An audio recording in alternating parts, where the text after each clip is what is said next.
Matt Szymanski, Sales Executive here at Mechdyne Corporation. And today's talk is transition time, getting ready for Windows 10 end of life.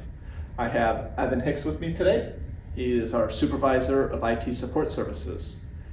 Evan, start us out. What is happening with Windows 10 and end of life? Yeah, it's a real interesting state we're in right now with where Microsoft operating systems are at. You know, we've got Windows 11 here and Windows 10 kind of near the end of its life here. And the data is really showing that only about 37% of the market share has moved to Windows 11 at this point, showing that 60% are on Windows 10 and haven't quite gotten ready for that transition. And that cutoff date is coming sooner rather than later. So we're talking today about Windows 10 end of life. What's going on with that transition? What are we seeing in the marketplace? What do organizations need to be aware of? Yeah, so end of life doesn't mean that October suddenly none of the Windows 10 computers are going to be working. Really, what that means is the support ends. So that means technical support, customer support, security updates. All those are going to cease in October, and really need to be making that transition before then to avoid those risks. So you just mentioned the security risks, vulnerabilities. Can we dive into that a little bit more? Like what else can happen or present a vulnerability to an organization that they need to be aware of? Yeah, those vulnerabilities are ultimately the greatest security risk to the organization. Over Windows 10's lifespan, it's had over 3,500 vulnerabilities discovered, and those were patched by Microsoft at the time, but post-October, any more vulnerabilities that are discovered are not going to get the attention and are going to be left as a security threat. So, but outside of vulnerabilities, there's issues in regards to performance, not having third-party software up to date. Those developers aren't going to be making software for Windows 10 anymore, and just overall system performance is really going to suffer if you stay on Windows 10. Understood. So migrating is critical. It's a must-do, that's for sure. Got it. We've covered the reasons to upgrade to Windows 11. We discussed some of the challenges you may have upgrading to Windows 11. So now that you are in that process, what else do you need to consider once you've gone over? Are there patches? Are there versions we need to be looking out for? What guidance would you share with our viewers here? Yeah, so just because you're on Windows 11 doesn't mean you are fully up to date.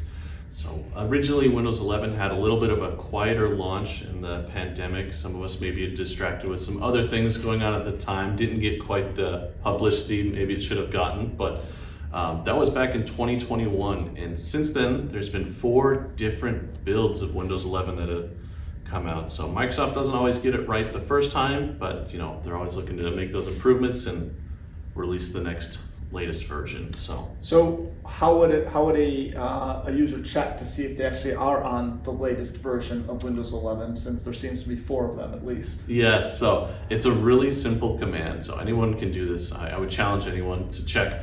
If you just type in WinVer, that's WINVER, type that into the search bar at the bottom and just hit enter. Should pop up with a small window and tell you which build you're on. And I do want to note the current version is 24H2, but it's important that you check if it's Windows 11, which it should say there.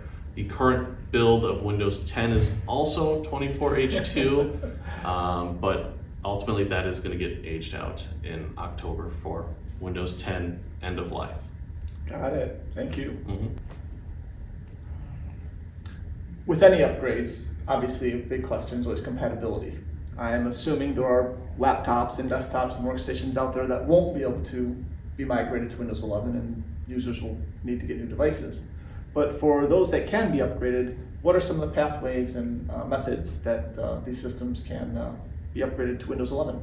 Yeah, you said it best, Matt. There's ultimately going to be some devices that aren't able to make the transition due to some kind of hardware limitation one way or another. But for the transitions that we've been a part of that have been very successful, there's 2 methods that they typically try and make this transition. Either to do an in-place update where you might update through the Windows Update Center, or download a Windows Update Assistant to make that transition.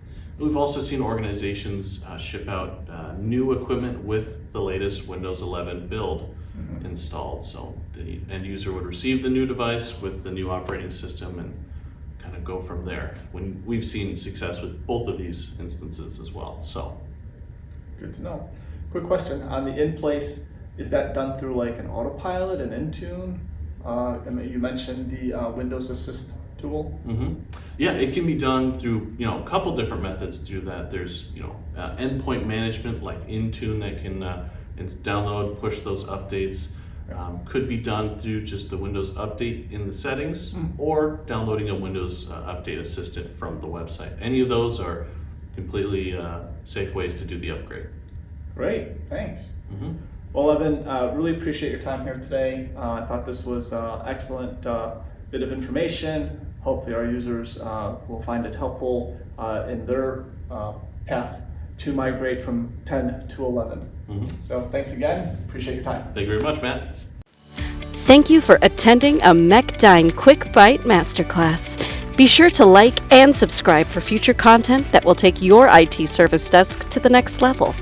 To learn more about how Mechdyne can assist with your Windows 11 transition, head to the link in the description below. We thank you for stopping by.